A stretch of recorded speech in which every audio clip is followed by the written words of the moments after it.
Fala pessoal, tudo bem? Meu nome é Juliano Ribeiro, sou consultor e treinador pela Aspercom Educação Cooperativa.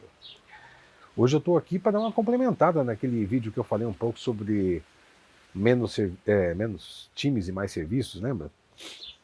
Deu uma polêmica interessante, eu soltei aquele vídeo pela manhã e, sei lá, acho que até a hora do almoço, pelo menos umas 5 pessoas diferentes tinham vindo me procurar para falar: Juliano, mas espera aí, me conta um pouco mais, o que diabos é um serviço, como é que funciona esse negócio, como é que eu aplico isso na prática. Teve amigo até que pediu para conversar comigo. Eu falei, cara, vamos. Acho que eu preciso complementar um pouco mais essa informação. Então, esse vídeo aqui hoje é para falar um pouco mais sobre esse assunto.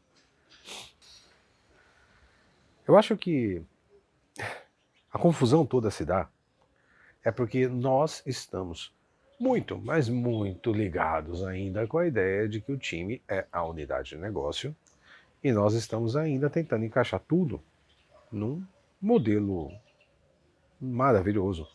Que seria, eu tenho um time que atua em um serviço, esse time tem um backlog, e esse backlog gera uma única saída de um único produto.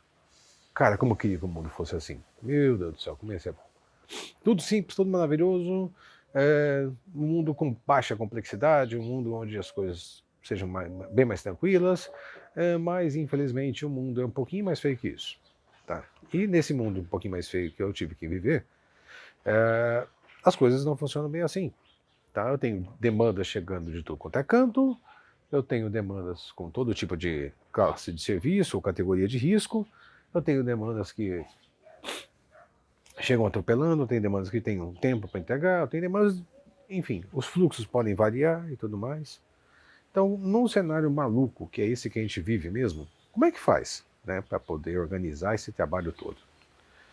O primeiro passo, eu vou pegar as dicas até que eu passei para esse colega que a gente conversou na sexta-feira. Eu acredito assim, o primeiro passo a se fazer é tentar quebrar um pouco dessa visão dos times. Porque perceba, por exemplo, aquele cenário que ele estava me descrevendo. Ele trabalha numa empresa em que tem vários. Tem um único produto, no fim das contas, desculpa, com vários times, e esses vários times compartilham da mesma tecnologia.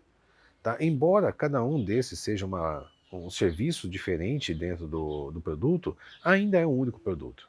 Tá? É um pacotão. Digamos que para você ter uma relação, digamos que fosse um ERP, e eu tenho um módulo de PPCP, módulo financeiro, faturamento e por aí vai.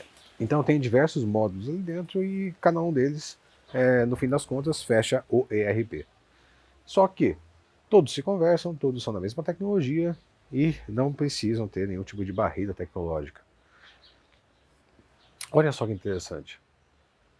Os times poderiam colaborar muito, mas muito mais se tivessem compartilhando conhecimento. A única barreira para esses times não compartilharem conhecimento é eles pertencerem a um time. É a única coisa que os impede. A única coisa que está travando eles de se colaborarem, de reduzir a sobrecarga de algum outro time, é o fato deles serem times. E cada time, obviamente, tem o seu produto. Cada time tem o seu core. E esse time produz faturamento, outro produz financeiro, outro produz PPCP, e por aí vai. Um compra os outros produtos e tudo mais. Perceba o seguinte, eles estão travados hoje com a ideia de que são times. Só que isso, gente, não é uma mudança simples. Tá? Se eu fiz soar simples no outro vídeo, desculpa. Tá? Não foi minha intenção. Não é simples, não é fácil. Tá? Especialmente porque a gente está muito arraigado nesse conceito. É como. Eu não quero puxar semiótica de novo, mas vamos lá.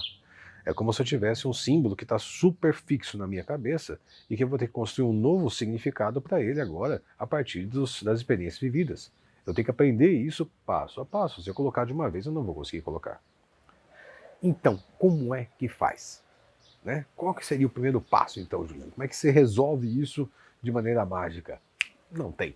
Eu não tenho a varinha no Harry Potter, eu não tenho a lâmpada mágica do Aladdin, não tem nenhum desses artefatos, então, infelizmente, desculpa, não tem solução mágica.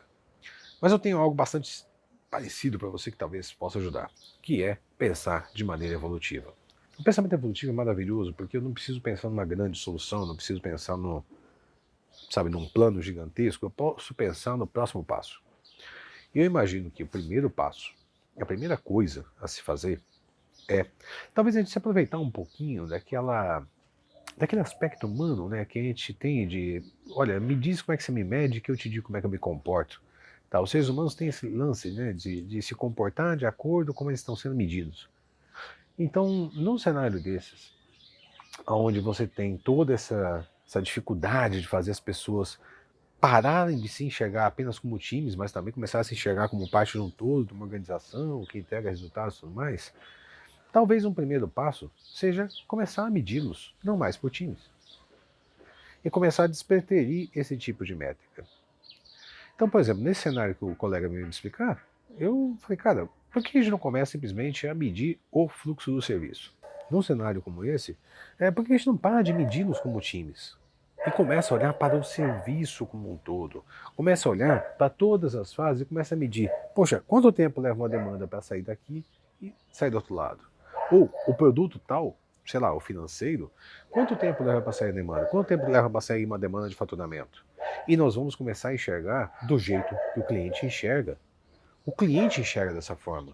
É ele que é o principal atendido pelo serviço, ele é a razão do serviço existir.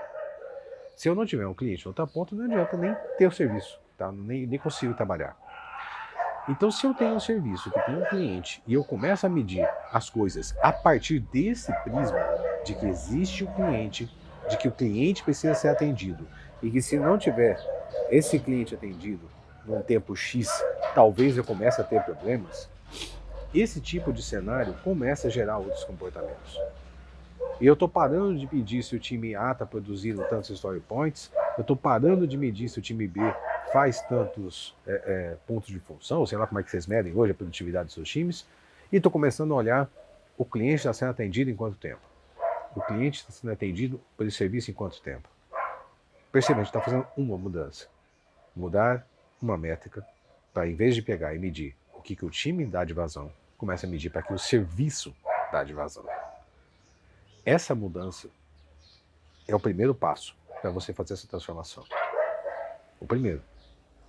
Tem M's que a gente vai ter que fazer mais, só que eu não vou saber qual que é o segundo passo antes de dar o primeiro. Tá? Então um passo se dá de cada vez, e é esse o pensamento evolutivo. E é assim que a gente consegue melhorar as coisas evolutivamente, fazendo um passo de cada vez. Tá? Então faça primeiro. Comece a medir qual que é a vazão do seu serviço, quanto tempo leva para você entregar as coisas, e comece a apresentar essa métrica agora para o seu time, para que o time comece a perceber o tempo que as coisas levam. Só que não do ponto de vista dele, mas sim do serviço. E comece a apresentar para eles métricas que mostram que o serviço está bem ou está mal. E discuta isso com eles e eles começam a participar. E talvez essa mudança comece a acontecer. Espero que essa dica tenha te ajudado. Por favor, se você gostou, deixe seu like. Se não gostou, deixe o dislike também. Mas, por favor, comenta por que não gostou, porque eu gosto que vocês interajam comigo e me digam quando não gostam daquilo que eu fiz, para poder aprender mais e melhorar. Se você não está inscrito, por favor, está perdendo tempo, se inscreve aqui no canal.